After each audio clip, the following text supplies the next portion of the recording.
Hi friends, welcome to my channel. అందరూ ఎలా ఉన్నారు? మేమైతే చాలా బాగున్నామండి.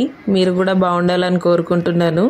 ఈరోజు ఈ వీడియో ఏంటంటే, మేము మార్కెట్లో కూరగాయలు ఏ విధంగా కొనుక్కుంటామో ఇంతకుముందు వీడియోలో షేర్ చేశాను.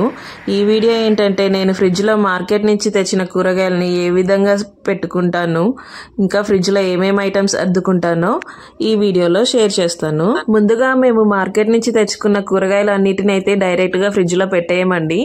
ఎందుకంటే ఆ కూరగాయలన్నిటిని ఇప్పుడు కెమికల్స్ వేసి పండిస్తున్నారు కదండి, అందుకని అన్నీ అయితే కడిగేసి ఫ్రిడ్జ్లో పెట్టుకుంటాము. కూరగాయలే కాదండి, మేము ఫ్రిడ్జ్లో పెట్టే ఏ ఐటమ్స్ అయినా సరే, పాల ప్యాకెట్లు లాంటివి, పెరుగు ప్యాకెట్లు లాంటివి, ఇంకా డ్రింక్ బాటిల్స్ అలాంటివి ఏమైనా సరే కడిగే ఫ్రిడ్జ్లో పెడతాము. ముందుగా టమాటాలను అయితే కడిగేసి జల్లెడ గిన్నెలో అయితే వేసేసానండి. ఎందుకంటే టమాటాలకు వాటర్ ఏమన్నా ఉంటే జల్లెడ గిన్నెలో నుంచి కిందకు వచ్చేస్తుందని. ఇంకా మా ఇంట్లో ఎండ తగిలే ప్లేస్లో దివాన్ కాట్ మీద ఒక ప్లేట్ పెట్టి ఆ ప్లేట్లో అయితే గిన్నె పెట్టేశానండి. తర్వాత బంగాళాదుంపలు, క్యారెట్లు లాంటివి కడుగుతానండి. బంగాళాదుంపలు, క్యారెట్లు అయితే కొంతసేపు వాటర్లో నానబెట్టి కడుగుతాను. ఎందుకంటే వాటికి మట్టి ఉంటుంది కాబట్టి కొంచెం రుద్ది కడుగుతాను. ఇంకా తర్వాత పచ్చిమిర్చికి తొడిమెలు తీసి పచ్చిమిర్చి కూడా కడుగుతాను. కూరగాయలు కడిగే విషయంలో ఏదో పిహెచ్డి చేసినట్టు ఇంతలా చెప్తున్నా అని అనుకోకండి. ఎందుకంటే ఈ రోజుల్లో కూడా శుచి శుభ్రత లేని వాళ్ళు చాలా మంది ఉన్నారు. అందులో నేను కూడా ఒక దాన్ని. ఎందుకంటే నా పెళ్లికి ముందు మా ఇంట్లో ఫ్రిడ్జ్, వాషింగ్ మిషన్ ఇలాంటి ఏమీ ఉండేవి కాదండి. నేను మా వారిని పెళ్లి చేసుకున్నాకే మా ఇంట్లో ఫ్రిడ్జ్, వాషింగ్ మిషన్ ఇవన్నీ ఉన్నాయి. ఇంకా ఫ్రిడ్జ్లో పెట్టే కూరగాయలని, పాల ప్యాకెట్లని కడిగి పెట్టాలని నేను మా వారిని చూసే నేర్చుకున్నాను. ఎందుకంటే నాకైతే తెలియదండి ఫ్రిడ్జ్లో కూరగాయలన్నిటిని కడిగి పెట్టాలని. మా వారు నీట్నెస్లో నెంబర్ 1 అండి. ఎందుకంటే మా వారు పాల ప్యాకెట్లు ఏం తెచ్చినా సరే కడిగే ఫ్రిడ్జ్లో పెడతారు. ఇంకా భోజనానికి ముందు హ్యాండ్ వాష్ చేసుకోకుండా అసలు భోజనమే చేయరు. నాకంటే నీట్గా చేసుకునే వాళ్ళు చాలా మంది ఉన్నారండి. నాలాగా కూడా క్లీన్ చేసుకునే వాళ్ళు అంతకుమించి ఎక్కువ మంది ఉన్నారు. నేను చూస్తూ ఉన్నాను బయటి ప్రపంచాన్ని. మనకొచ్చే ఆదాయాన్ని పొదుపుగా ఖర్చు పెట్టుకోవడం ఎంత ముఖ్యమో, అలాగే మన ఆరోగ్యాన్ని కాపాడుకోవడం కూడా అంతే ముఖ్యం కదండి. మనకొచ్చే ఆదాయం కన్నా నెలకి హాస్పిటల్ ఖర్చులే ఎక్కువ అవుతున్నాయి. దానికి కారణం మనం తినే ఆహారపు అలవాట్లు, మరికొన్ని మనం చేస్తున్న కొన్ని పొరపాట్లు. ఇప్పుడైతే నేను ఫ్రిడ్జ్ క్లీన్ చేయడానికి ఫ్రిడ్జ్లో ఉన్న సామాన్లన్నీ తీసి కింద పెట్టుకున్నానండి. ఫ్రిడ్జ్లో ఉన్న సామానాన్ని బయట పెట్టినాక ఫ్రిడ్జ్లో ఉన్న ఫ్రిడ్జ్ ర్యాక్స్ కూడా అన్నీ తీసి బయట పెట్టేశాను. బయట పెట్టినాక ఒక పొడి కాటన్ క్లాత్ అయితే తీసుకున్నానండి. నేను ఎలాగో స్టిచ్చింగ్ చేస్తాను కాబట్టి నా దగ్గర లైనింగ్ క్లాత్స్ లాంటివి మిగిలినవి చాలా ఉంటాయి, కాటన్ క్లాత్స్. ఇంకా ఆ క్లాత్ని అయితే 4 ఫోల్డ్స్ చేశానండి. మడత మీద మడత పెట్టి 4 మడతలు అయితే వేశాను. అలా మడతబెట్టిన క్లాత్తో ఫ్రిడ్జ్ని మొత్తం ఒకసారి తుడుస్తానండి.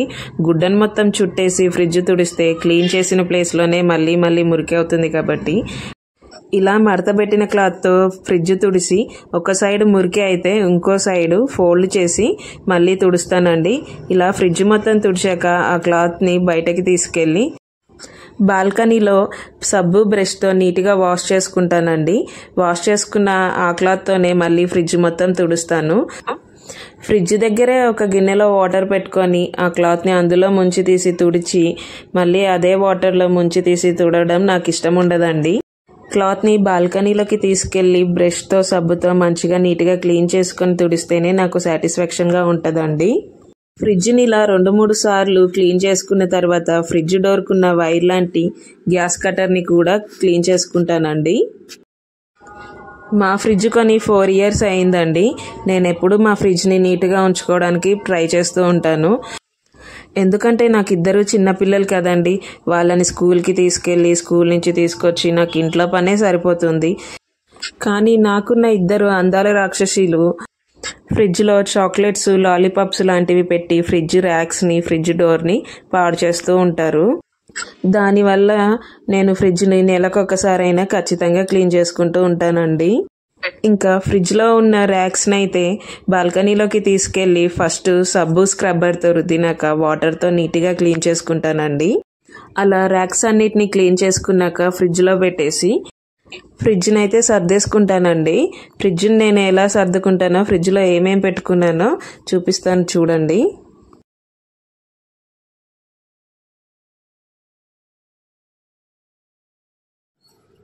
ఇది వచ్చేసి పైన డీప్ ఫ్రిడ్జ్ అండి. ఇక్కడైతే నేను డ్రై ఫ్రూట్స్ పెట్టాను. ఇక్కడ ఈ రెండేమో పిండి, ఇదేమో ఐస్ మేకర్ అన్నమాట. మా పిల్లలకి సమ్మర్లో ఐస్ క్రీమ్స్ తయారు చేయడానికి. ఇదేమో పాల మీగడ, నెయ్యి చేయడానికి. ఇక్కడ డోర్లోనేమో ఇక్కడ ఇది చీజు, ఇదేమో సాఫ్రాను, కుంకుమ పువ్వు. ఇది వచ్చేసి కింద డోరు, ఇదేమో గార్లిక్ అండి. ఇదైతే ఆల్రెడీ నేను పీల్ చేసి పెట్టాను. ఎందుకంటే ఎప్పుడైనా మనం రోటి పచ్చళ్ళు చేసుకున్నప్పుడు ఎమర్జెన్సీగా అవసరమైనప్పుడు లేట్ అవ్వకుండా ఉంటుందని ముందుగానే తీసేసి పెట్టుకున్నాను. ఇవేమో పాల ప్యాకెట్లు, ఇవేమో పెరుగు ప్యాకెట్స్. మా ఇంట్లో ఎవ్వరు పెరుగు తినరు, నేను ఒక్కదాన్నే పెరుగు తింటాను. నా ఒక్కదాని కోసమే అన్నమాట ఈ పెరుగు. ఇది వచ్చేసి సుగంధ ఫ్లేవరు, సోడాలో కలుపుకొని తాగడానికి. ఇదేమో గ్రీన్ చిల్లీ సాస్. నాకు అప్పుడప్పుడు కొత్త కొత్త వంటలు ట్రై చేయడం ఇంట్రెస్ట్ అండి, అందుకని మా వారు కొన్నారనమాట ఇది. ఇది సోడా, ఇది ద్రాక్ష ఫ్లేవరు, ఇది కూడా సోడాలో కలుపుకొని తాగుతాము. ఇదేమో అల్లం వెల్లుల్లి పేస్ట్ వేసే సీసా. ప్రెసెంట్ అయితే ఖాళీగా ఉంది అల్లం. ఇటు సైడ్ వచ్చేస్తే ఈ గిన్నెలో ఇదేమో ఆవు నెయ్యి, పూజ చేసేటప్పుడు యూజ్ చేస్తాను. ఇవేమో మందార పూలు. ఇవి దేవుడికి పెట్టినాక డ్రై అయినవి ఇలా నేను బాక్స్లో పెడతాను, ఎందుకంటే ఆయిల్ చేయడానికి యూజ్ చేస్తాను. ఇవి కూడా అంతే. ఇది అలోవీరా, ఇదేమో గోరింటాకు, ఆయిల్ చేయడానికి అన్నమాట. ఇది నెయ్యి. ఈ నెయ్యి మా అమ్మ ఊరి నుంచి వచ్చినప్పుడు తీసుకొచ్చారు. ప్రెజెంట్ నా దగ్గర ఉన్నది వాడుతున్నా అని ఇది ఇక్కడ ఫ్రిడ్జ్లో పెట్టాను అనమాట. ఇవేమో కరివేపాకు, పుదీనా, కొత్తిమీర. ఇవన్నీ మార్కెట్ నుంచి తేయంగానే నేను ఇలా కట్ చేసేసుకొని పెట్టేసుకుంటాను ఇందులో. ఇవి టమాటాలు. కింద ఇవన్నీ కూరగాయలు. ఇందాక ఫ్రిడ్జ్లో అల్లం వెల్లుల్లి పేస్ట్ సీసా ఖాళీగా ఉంది కదండి, ఇవి నేను ఈరోజే కొన్నాను. అయితే కొన్ని అయితే తొక్కు తీసాను, ఇంకా కొన్ని తీయలేదు. ఇవన్నీ తీసినాక పేస్ట్ చేసి ఫ్రిడ్జ్లో పెట్టుకుంటాను. మీ అమూల్యమైన టైంని కేటాయించి నా వీడియో చూసినందుకు థ్యాంక్స్ అండి. చూశారు కదా ఈ వీడియో, నేను కూరగాయలను ఎలా క్లీనింగ్ చేసుకుంటానో, ఫ్రిడ్జ్లో సామాన్ ఎలా సర్దుకుంటానో. ఈ వీడియో కనుక మీకు నచ్చినట్లయితే లైక్ చేయండి, షేర్ చేయండి, సబ్స్క్రైబ్ చేయండి.